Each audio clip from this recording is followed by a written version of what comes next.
India Limited financial results call for Q4FY22 and full year FY22. We hope you're all keeping safe and healthy. As a reminder, all participant lines will be in the listen-only mode, and there will be an opportunity for you to ask questions after the presentation concludes. Should you need assistance during the conference call, please signal an operator by pressing star and then 0 on your touchtone phone. I will now hand over to Mr. Ashwath Ram, MD, Cummins India Limited. Thank you, and over to you, Mr. Ram. Thank you. Good morning, ladies and gentlemen. Thank you for taking your valuable time to come and talk to us. My name is Ashwath Ram, Managing Director, Cummins India Limited. I hope you and your family are doing well and staying safe. Joining me today on this call is Mr. Ajay Patil, our Chief Financial Officer of Cummins India Limited. Thank you for joining us for the CIL financial results call for FY22 and full year FY22. At the outset, I am very happy to inform you that Cummins India Limited closed FY22 with record revenues, and so did our associate company, Cummins Generator Technologies India Private Limited and JV Valvoline Cummins Private Limited. Post wave 2 of COVID-19, we observed strong economic rebound enabled by a combination of factors like mass vaccination, government spends on infrastructure and social programs, pent-up demand across different sectors. Cummins India responded strongly despite significant supply chain challenges to meet the demand from domestic and export segments. High commodity cost inflation continued throughout the year. Cummins India employed tactical pricing actions and continued efforts of cost containment and reduction to help mitigate impact of commodity inflation. We continue to leverage our global integrated supply chain to meet demand from customers for domestic and export segments. Now, I would like to share the financial results for Q4 FY22 and full year FY22. For the quarter ended March 31, 2022, with respect to the same quarter last year, our sales at rupees 1,468 crores were higher by 19% compared to rupees 1,231 crores recorded in the same quarter last year. Domestic sales at rupees 1,046 crores were higher by 7%. Exports at rupees 423 crores increased by 66%. Profit before tax and exceptional items at rupees 244 crores is lower by 1% compared to rupees 245 crores recorded in the same quarter last year.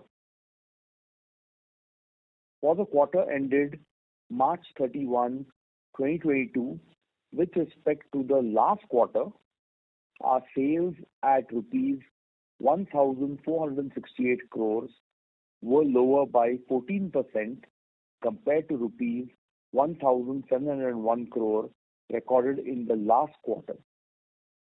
Domestic sales at rupees 1,046 crore were lower by 17%. Exports at rupees 423 crores were lower by 4%. Profit before tax and exceptional items at rupees 244 crores were lower by 24% compared to rupees 320 crores recorded in the last quarter.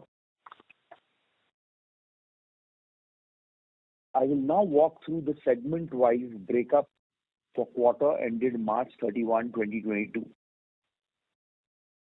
The sales breakup by segment are domestic Power generation domestic sales were rupees 471 crores, 33% increase over last year, 6% decrease over last quarter. Distribution business sales were 369 crores, 10% increase over last year, and 18% decrease over last quarter. Industrial domestic business sales were rupees 191 crores, 29% decrease over last year, and 34% lower than last quarter.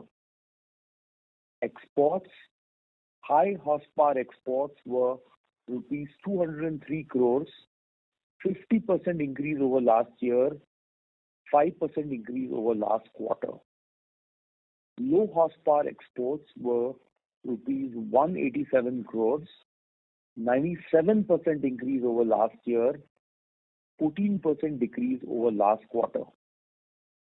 For the year ended March 31, 2022, with respect to last year, we had record sales at rupees 6,026 crores, higher by 42% compared to rupees 4,256 crores recorded last year. Domestic sales at rupees 4,416 crores were higher by 42%. Exports at rupees 1,610 crores increased by 40%. Profit before tax and exceptional items at rupees 1,027 crores is 27% higher than last year. Segment-wise breakups for the year ended March 31, 2022. The sales breakup segment-wise are as follows. Domestic, power generation domestic sales were rupees 1,959 crores, which is 77% increase over last year. Distribution business sales were rupees 1,484 crores, a 23% increase over last year. Industrial domestic business sales were 899 crores, 21% increase over last year. Exports, high horsepower export sales were rupees 808 crores, a 33% increase over last year. Low horsepower export sales were rupees 681 crores, a 51% increase over last year. As far as Cummins India financial guidelines for financial year 23, the company expects the current trend of sustained growth across multiple industries and segments. Demand outlook from various end markets continues to be positive. The company continues to work on stabilizing supply chain and part supplies. We are closely watching the impact of high inflation, geopolitical events unfolding in different parts of the world and their impact on demand and the supply chain as a consequence.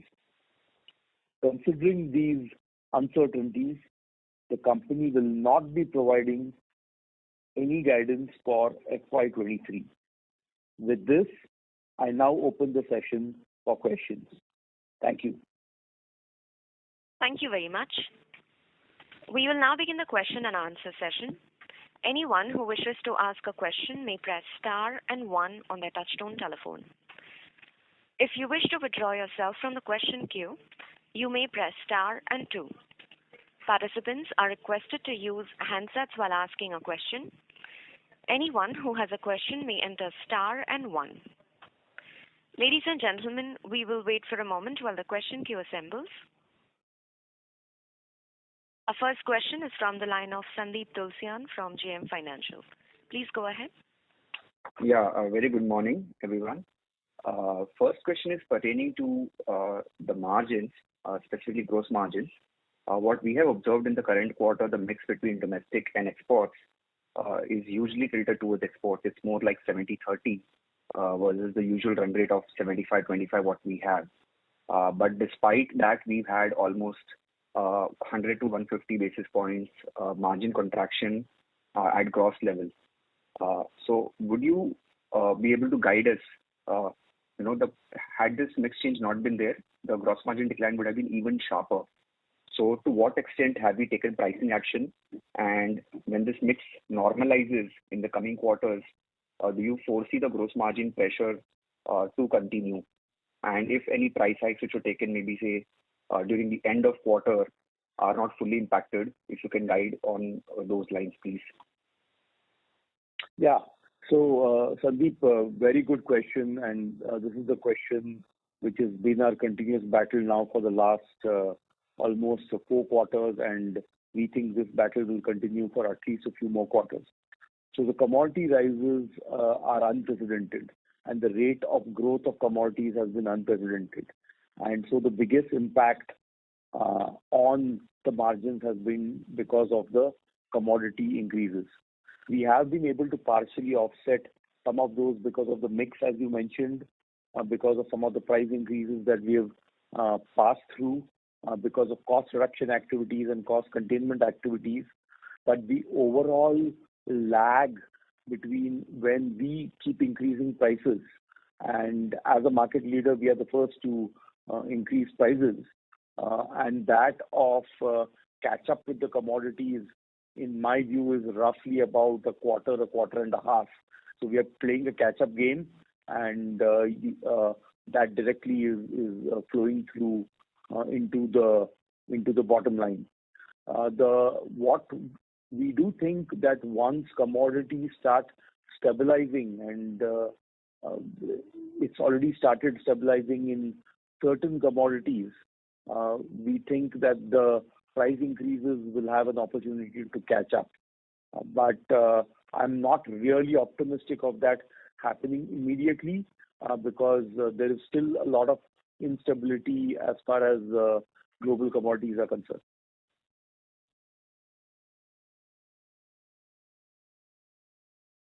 Mr. Tulsian, do you have any more questions? Yeah.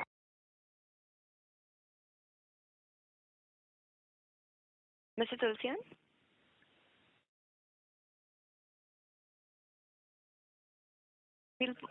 We'll move to our next question in the meanwhile. We'll take a next question from the line of Parikshit Kandpal from HDFC Securities. Please go ahead.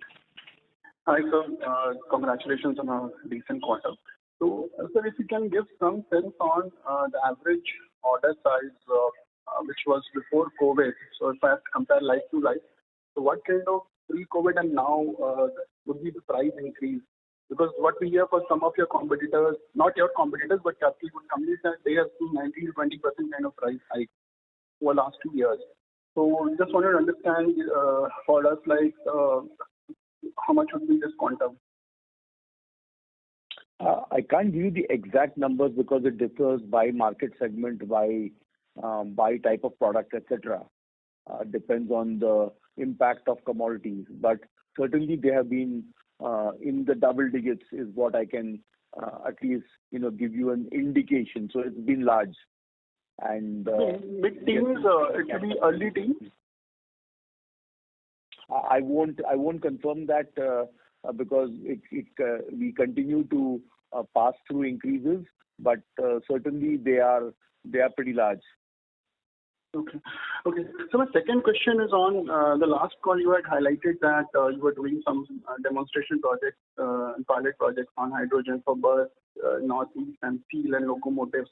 So any tangible or measurable outcome we are seeing out of this? And how do we intend to grow this segment related to green hydrogen or clean energy? So if you can quantify in some measure and qualitatively also, it will be helpful.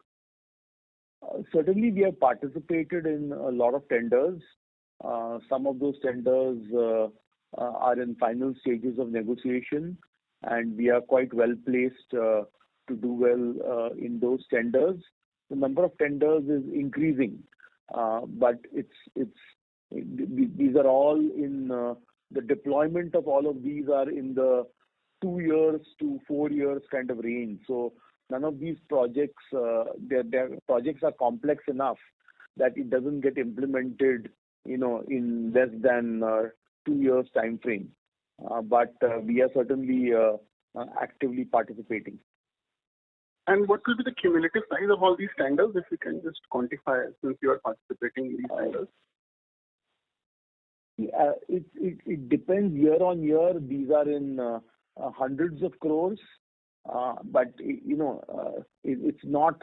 I can't give you one number, but I would say so far, if you take a time frame between 24 and 27, there are already contracts worth nearly 1,000 crore plus have already been tendered.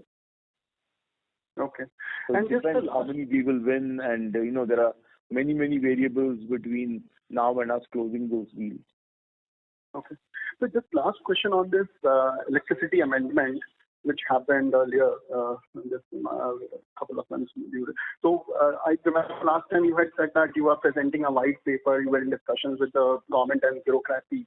And so any sense on how this thing will shape up now? So over the next 5 years, how do you see the industry on the genset side, how the power gen side, how it will evolve, and what will be the impact of this? If you can just highlight for us in near to mid term. So the most important thing which we were interested in is the tightening of emissions, because if as we were speaking to the government, they are serious about clean air, then the best way to get clean air is to have tighter emissions, and which is why we have been pushing aggressively to move to CPCB4+. And so the draft and the timing and the notification of that has already come out. Certainly, certain ministries, not all ministries, work in cooperation with each other. So certain ministries have gone ahead and, despite us submitting white papers on the advantages of tightening emissions, the advantages of moving to newer technologies, and the overall impact of gensets on the environment and on the supply of power, the Power Ministry has gone ahead and released a draft saying that people should not be using as many diesel gensets in certain markets. But that has not impacted our business. As a matter of fact, ever since they announced that, they also guaranteed 24/7 power, and you've seen what has happened as compared to promises versus the reality on the ground. We have seen increased demand across pretty much every segment. We certainly, all that those notifications by some of those agencies, it doesn't directly impact business. It does push certain customers in certain markets away from diesel into some of the other technologies we sell, like LNG and CNG. So it's positive from our perspective. Some of these notifications that have come up. So I just see it as a win-win for us. Whatever has come out so far. Okay, thank you, sir. Those are my questions. Thank you. Thank you. Our next question is from the line of Renu Baid from IIFL. Please go ahead. Yeah, hi, good morning, sir, and thanks for the opportunity. I'm not sure if I missed your initial comments. My first question is, broadly in the current environment post Russia-Ukraine war and significant liquidity tightening across global markets, including India, what are you seeing in terms of bottom-up demand momentum across various end markets and customers, specifically on the export bucket and also on the domestic market, if you could share your views? Are you also seeing project delays, risk of capex getting slowed down, or do you think the broad momentum is still intact? Yeah, to first answer the very broad global view is that demand is not slowing down. Demand is continues to remain pretty strong. It's, as a matter of fact, supply chain is a bigger impact to our growth rather than actual demand from multiple segments. As a company, Cummins has pulled out of Russia, and that certainly it doesn't have such a big impact on our India business because the Russian market was a smaller market for us, but it does have a limited impact. But overall, as of today, demand far outpaces our ability to supply, and it's not slowing down either in India or in other parts of the world. But do you see a risk of slowdown in the coming 2 quarters, or do you think it's more about liquidity adjustment and the end market demand environment is robust to that extent?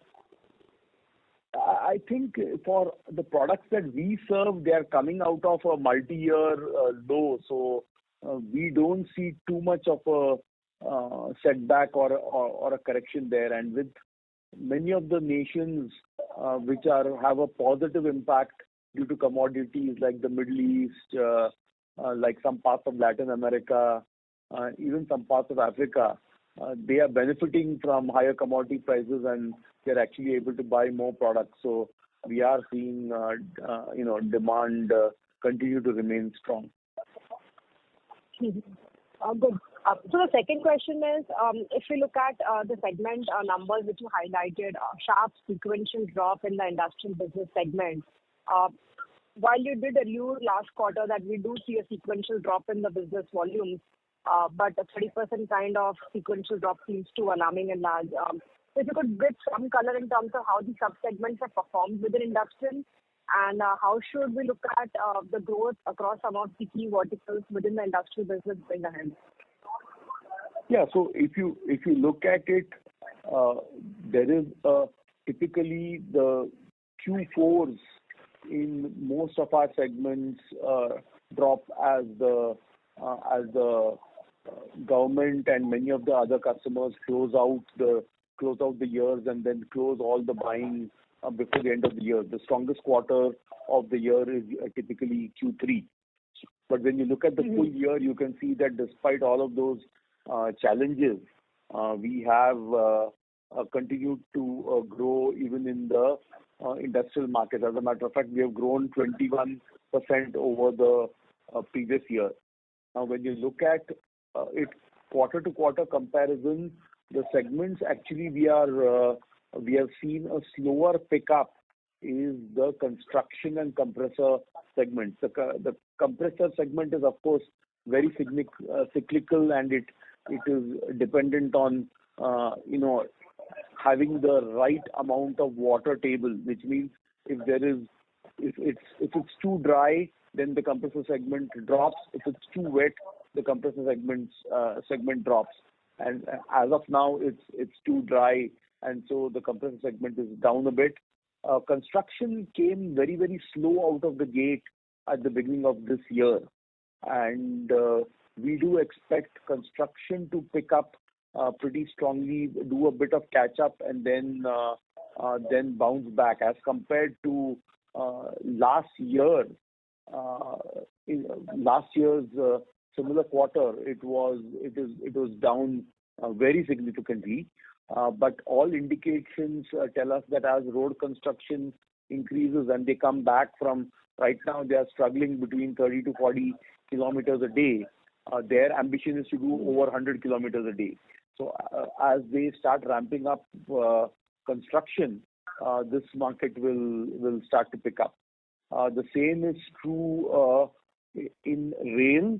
The rail was the last to come out of the COVID cycle as far as ramping back up, and it's starting to scale back up. We had some timing issues as far as delivery on some of those products, so we could have done a little bit better than what we did in rail and some of the other segments like defense and marine. But we think that demand will continue to be strong, and it's our ambition to do better this year than we did last year as well. Sure. And last related question here would be, if you look at the rail segment, railways have floated large tenders for locomotives and Vande Bharat trains, more on the rolling stock now, investments are coming back. So how is Cummins placed in terms of its new product launches which were planned somewhere for this calendar year? And do we have any proxy related to some of these large projects which are in pipeline? Certainly the biggest one I can talk about, which has got a multi-year positive impact on us, is on the electrification of rail. And so we have won our first tender there. This is a breakthrough, and I think it bodes well. Of course, we have to deliver well. The products have to perform well, but it bodes well for future growth demand. This was something which has got multiple years of investment have gone into developing some of these technologies. So we need a little bit of time before it starts to convert itself into a strong growth area for us. But the other parts of rail, the traditional parts of rail, have now started to revive again, and they seem to be going pretty strong. And on the new products which you mentioned on the rail, what could be the size if you look over the 3 to 5 year perspective? How large can it contribute in terms of revenue terms to the domestic business? I mean, our ambition is to get over 300-400 crores out of just how it pans out, how quickly the electrification of those products happens is to be seen. But certainly we are pretty ambitious about how much potential that those products have. Got it. Thanks much and all the best, sir. Thank you. Our next question is from the line of Rajesh Kothari from Alpha Accurate Advisors. Please go ahead. Thank you for providing the opportunity. I think decent results in a otherwise challenging environment. My question is, just like in the industrial segment, can you also give a little bit more insights in the power gen segment, particularly on the data center side? What kind of traction we are seeing?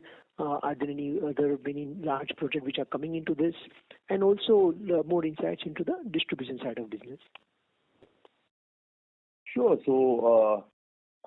Certainly demand is incredibly strong. Like in all other segments and all other parts of our business, Q4 tends to be a weaker quarter than Q3. But when you compare Q4 of this year versus Q4 of last year, which was also not a COVID impacted quarter, you will see that we have grown pretty significantly, with almost like something like 33% growth over the last year. So demand is strong across multiple segments. Pretty much across the board, demand is strong. Data centers, potential is huge. We are, booking lots of orders. We have many more orders than what our capacity is today. So there is no problem with orders at all. The boom in data centers is not going to last for just 1 year. We see it as at least a 5 to 8 year growth, double-digit growth opportunity in data centers. We are very, very strongly positioned. Every major data center player, we have the opportunity to serve them and supply products to them.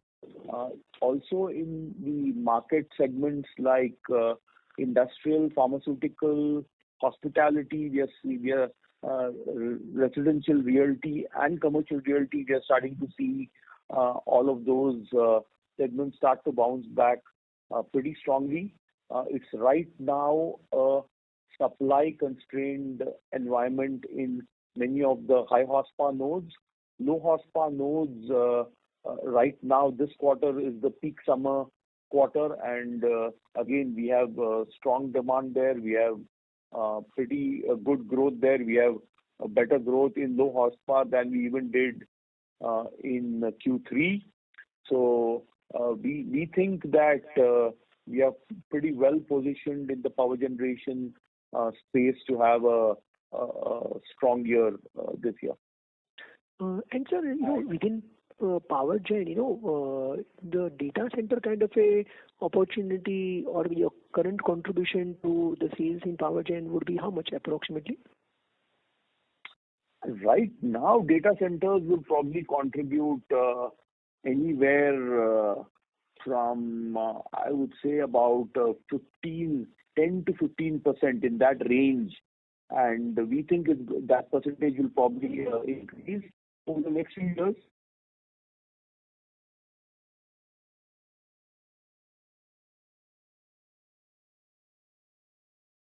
Sure.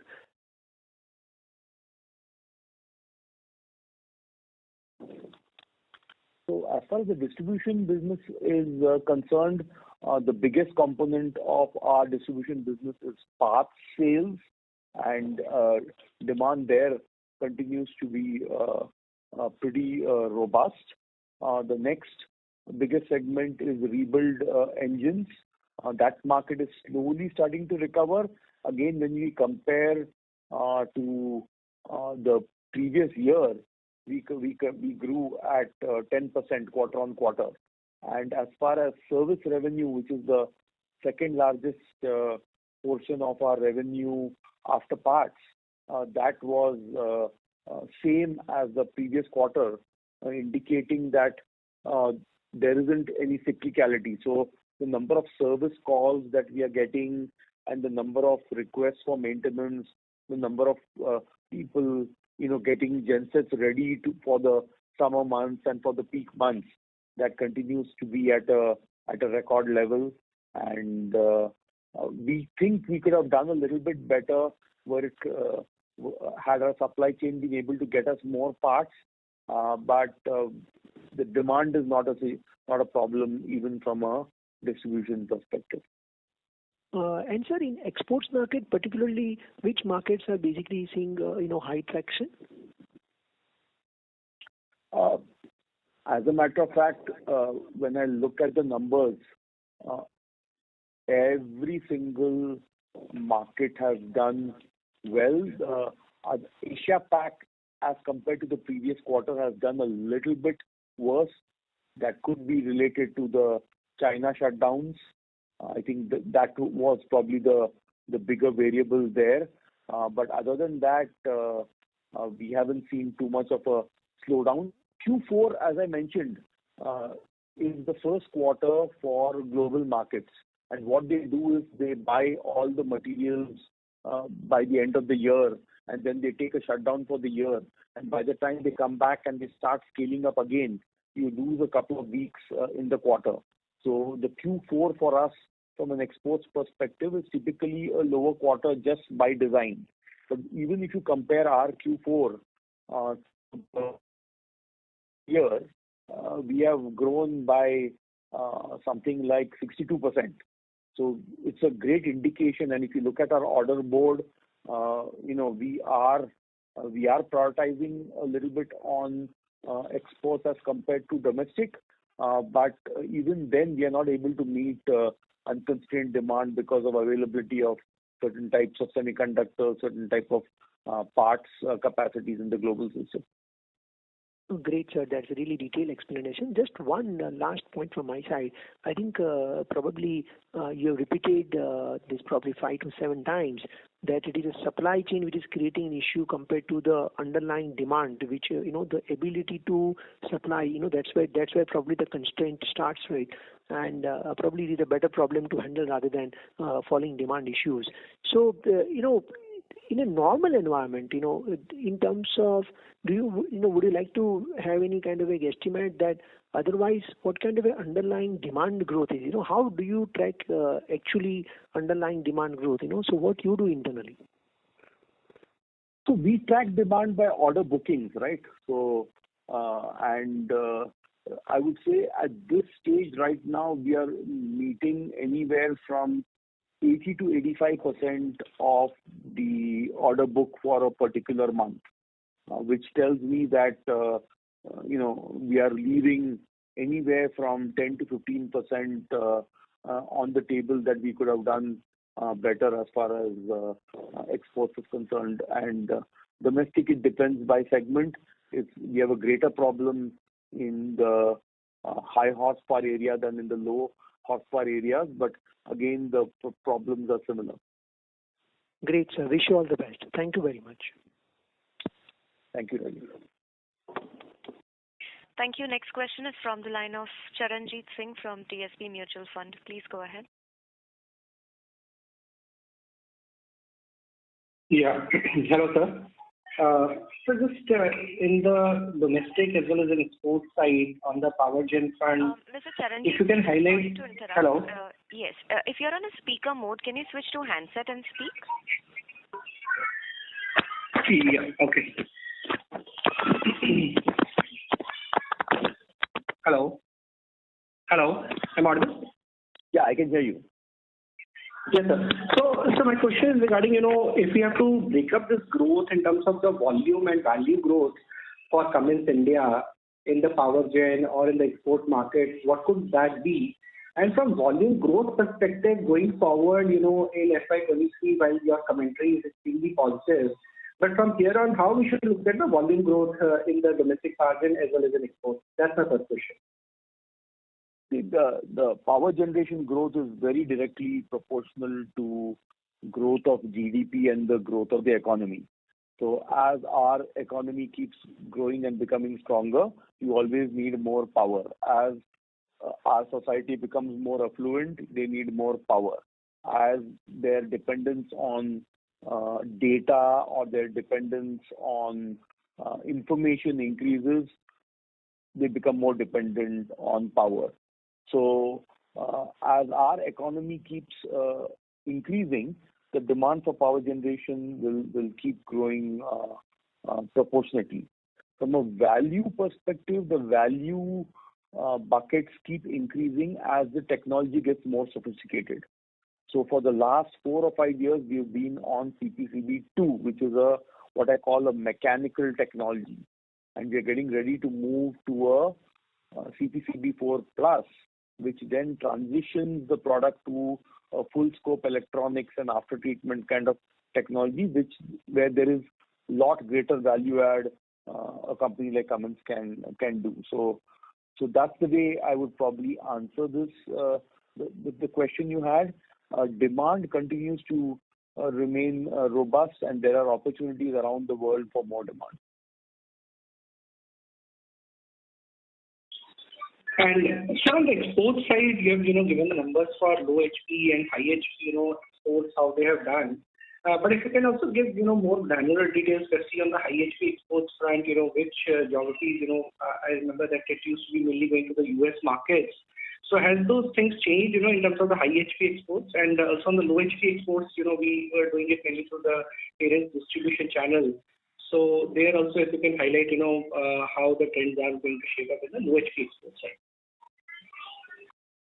Yeah, so certainly as far as we are concerned, in the previous quarter in Asia, I'll first talk about high horsepower exports by region. In Asia Pacific, we sold about 73 crores worth of exports. In Latin America, we did about 33 crores. In Middle East, we did about 35 crores. In Europe, we did around 46 crores. And in Africa, we did nearly 16 crores. If you look at low horsepower exports, we did about 64 crores in Latin America. We did 23 crores in Asia Pac. We did 46 crores in Europe. We did 36 crores in Middle East, and we did 18 crores in Africa.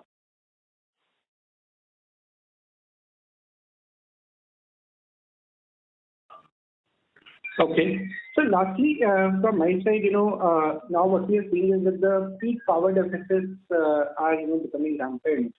After, every 1 or 2 quarters, we see this situation increasing. So while overall deficits continue to remain low in the power side, but peak power deficits have become an issue.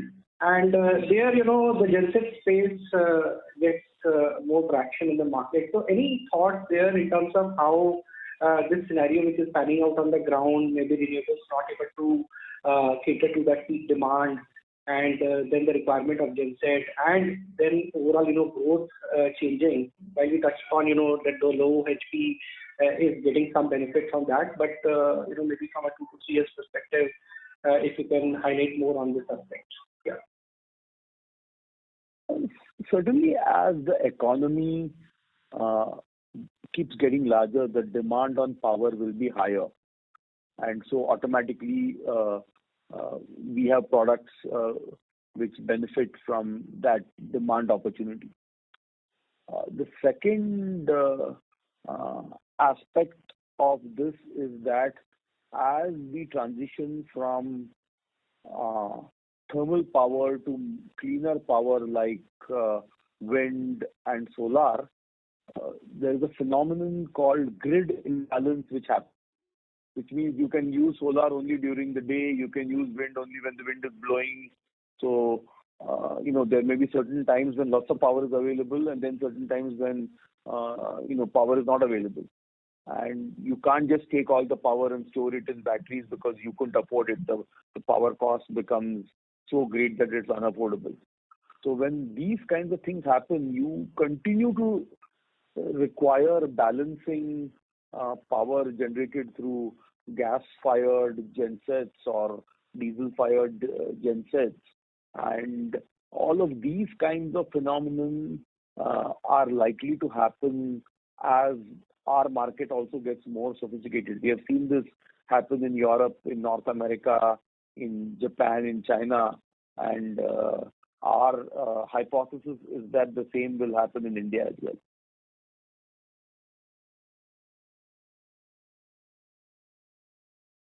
Thank you. Our next question is from the line of Harsh Shah from Jefferies. Please go ahead. Yeah, thank you for the opportunity. I have two questions. Mr. Shah, we are not able to hear you that clearly, sir. Please use a handset. Is it okay, right? Yes, thank you. Yeah, so my first question is that if the government is reducing the diesel engine usage, then the parent new technology will come to the listed entity or the unlisted, or is it not sure as of now? I think all the businesses which are there in the listed entity will continue to remain in the listed entity. So power generation business as such remains in the listed entity. As far as if the power generation, for example, moves to different technologies like CNG, LNG, hydrogen in ICE, all of those technologies which are already part of what is in the core, they continue to remain.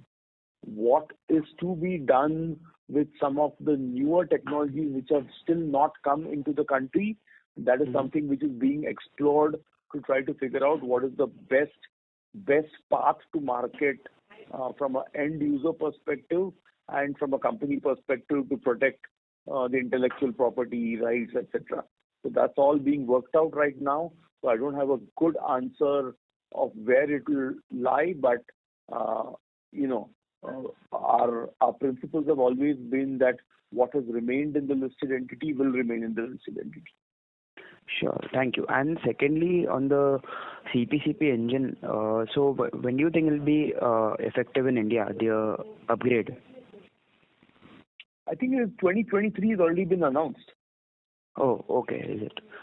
Okay, sure. Thank you. These were my two questions. Thank you for the opportunity. Thank you. Our next question is from the line of Bhavin Vithlani from SBI Mutual Fund. Please go ahead. Thank you for the opportunity.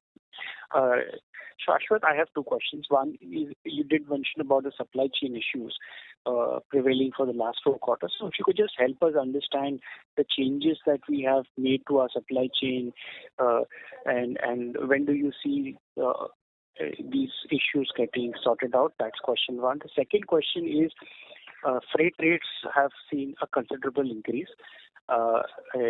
And exports being a significant part of the business, are we actually seeing an impact on our competitiveness for our product because the freight rates have gone significantly higher vis-a-vis somebody who is manufacturing locally? So I'll answer the second question first. The answer is yes, to a certain extent. Freight rates have more than doubled, and there is no quick solution which is available. And the increase on freight rates hits us two ways. It hits us on inputs of all imported supplies. It hit as well as imports of all commodities directly impacts us from a cost perspective, and from a selling perspective. There are two aspects again. One is that you don't even get enough containers, and if you do get containers, and the costs have more than doubled. So certainly, the way it impacts us is impacts our margins. That's what it impacts. It's still not significant enough to offset the advantages of productivity and cost that we have from India.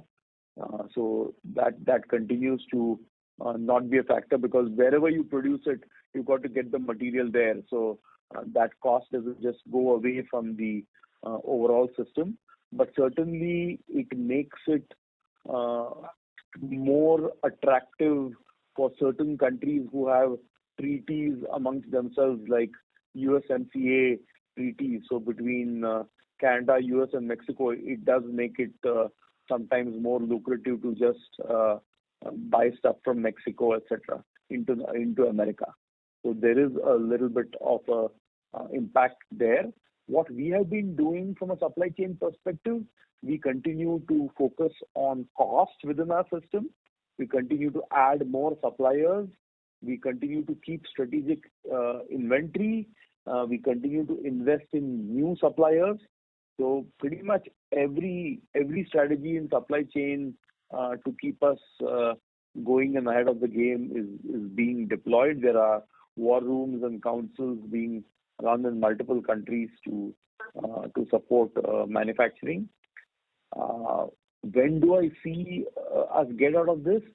Honestly, I have no clear answer, because every time we predict that, okay, now things look like they're getting under control, something happens, like COVID in China, and China shutting down everything.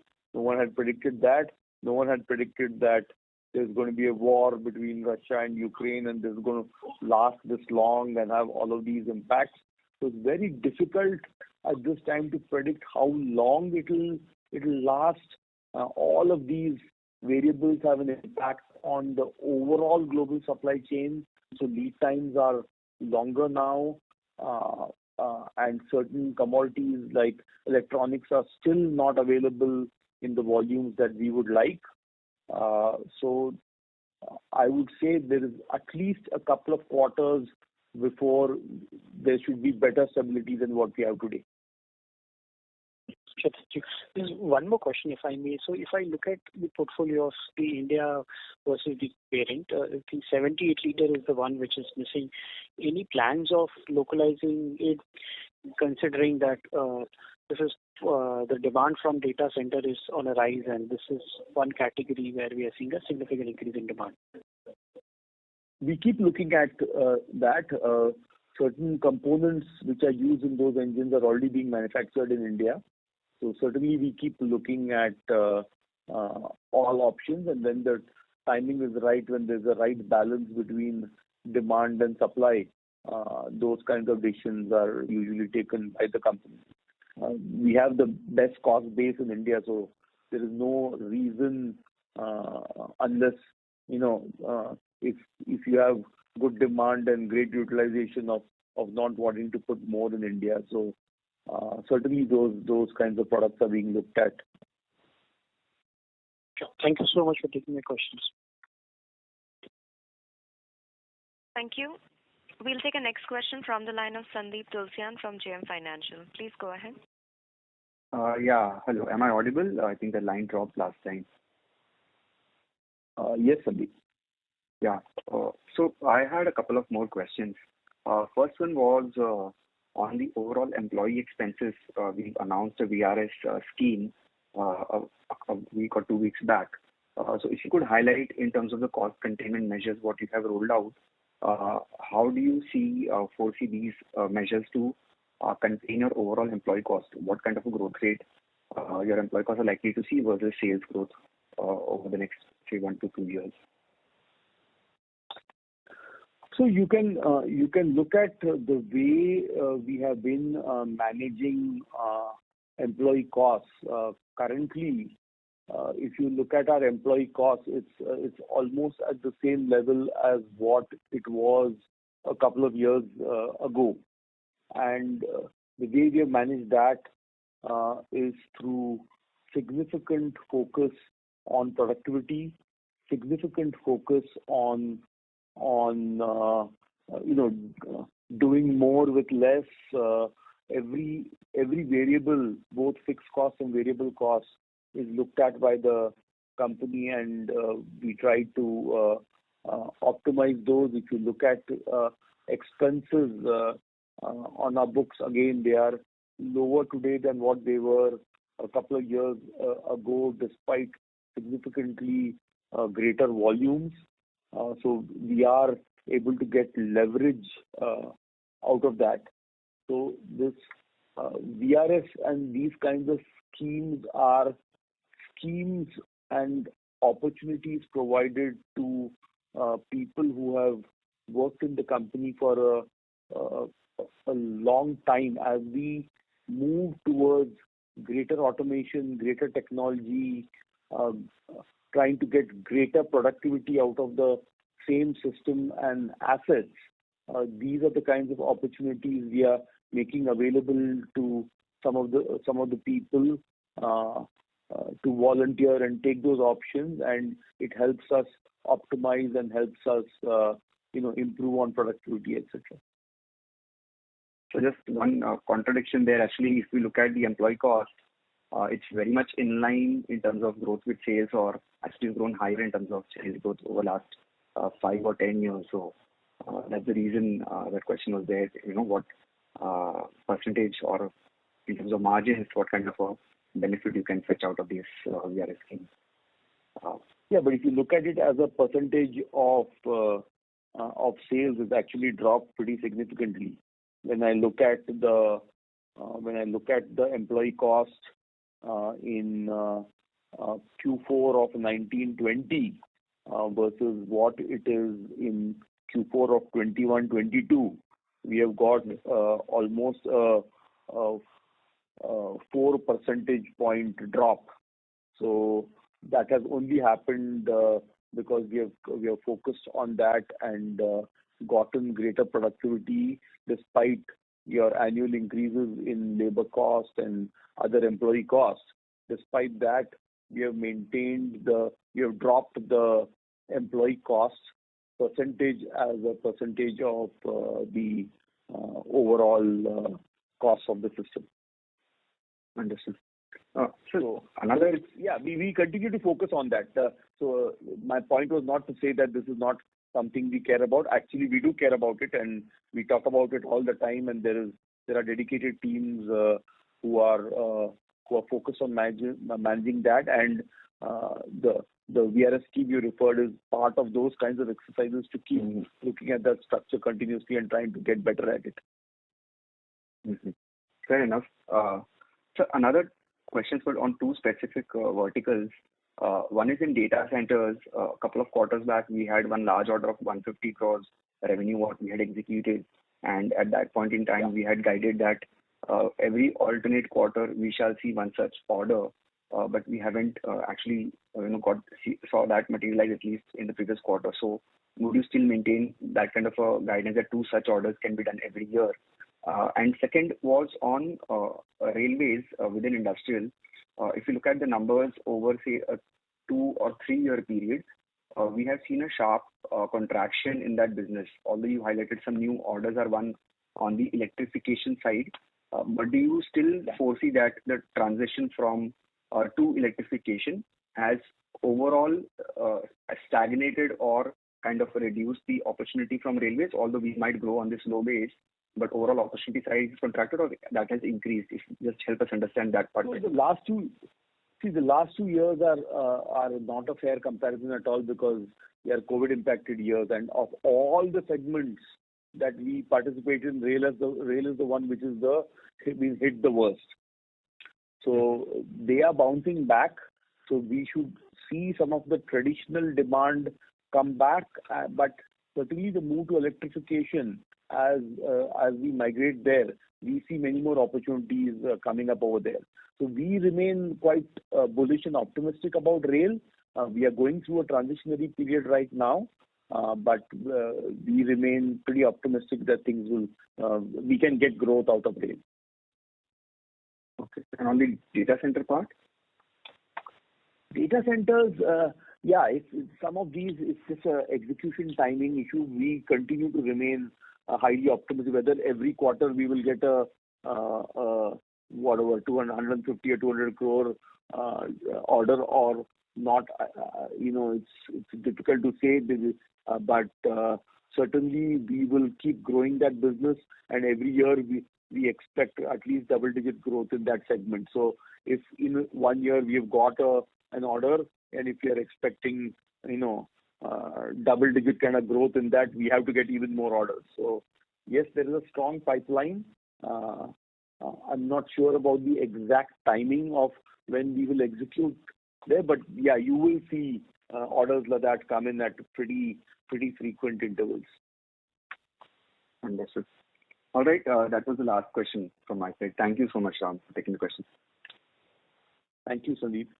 Thank you. Our next question is from the line of Ranjit from Mahindra Manulife Mutual Fund. Please go ahead. Yeah. Hi, sir. Good morning.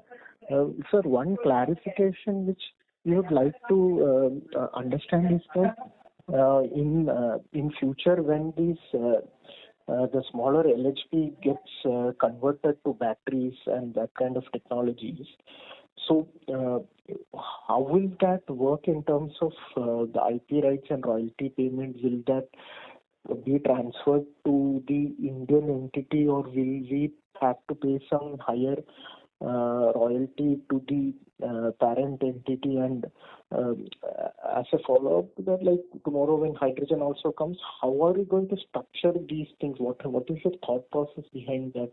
So as a listed entity, what we gain, and how will that the whole thing will pan out? First of all, these transitions are nowhere in the short term. The short term for power generation industry for transitions is anywhere from 10 to 25 years. So at least in the near future, we don't see anywhere in the world that our scale of business has transitioned to batteries. But it can 10, 15 years from now, some portions of it. Cummins has a lot of IP as far as batteries is concerned, and like IP for diesel engines is transitioned to the listed entity. In a similar manner, IP for batteries and some of those kinds of solutions like hydrogen ice, etc., will get transitioned to the listed entity. So there is no difference in the way of thinking.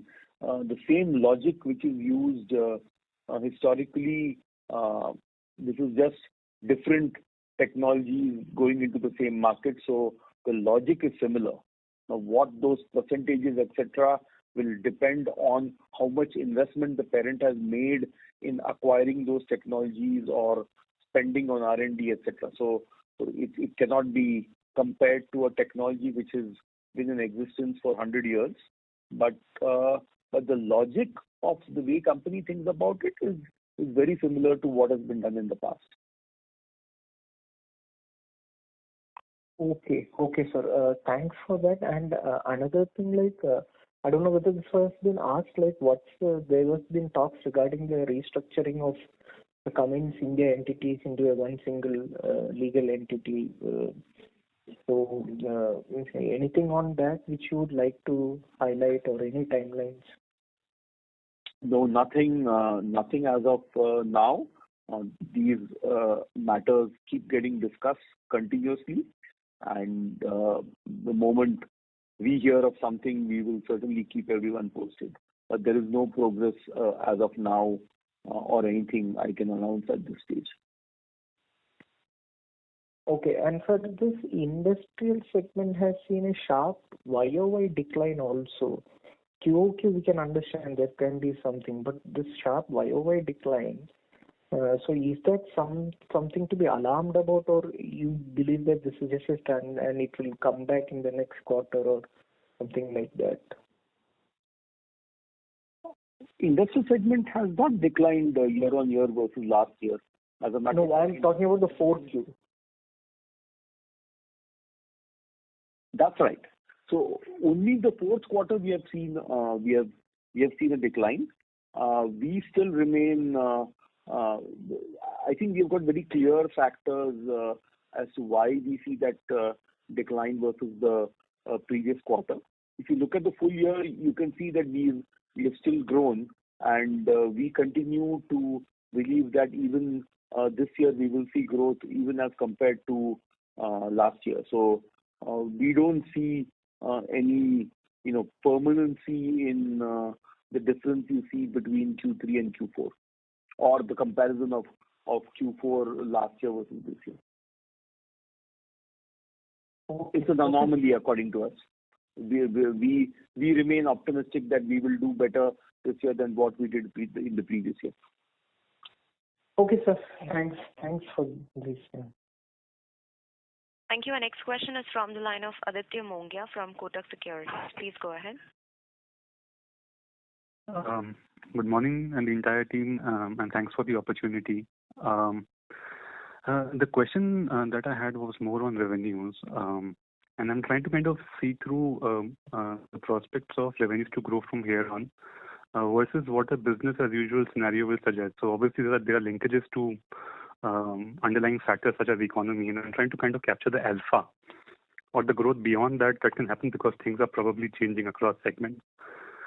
I'll start with power gen. As you rightly said, there are several themes that are going to play out in terms of there being a requirement for higher insurance, less residential societies wanting more and more gen sets. There'll be a grid imbalance, as you rightly said. There will also be, let's say, a prime mover demand because of power deficit. There's a data center element to it, which I think is a reasonable part of your power gen demand, maybe 30% or so. And then there are market share gains that can happen from CPCB4. Is the alpha that you can get, which is growth beyond what GDP would suggest, is this a meaningful number in power gen for you, if you see it from a 3 to 5 year perspective? Thank you.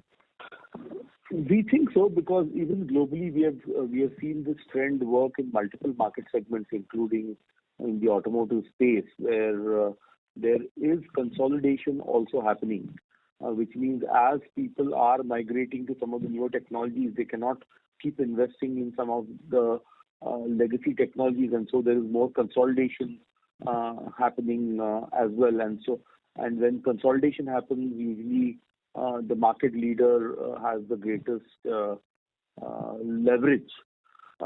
So there are opportunities. So we do see growth beyond the GDP as an opportunity for us. Okay.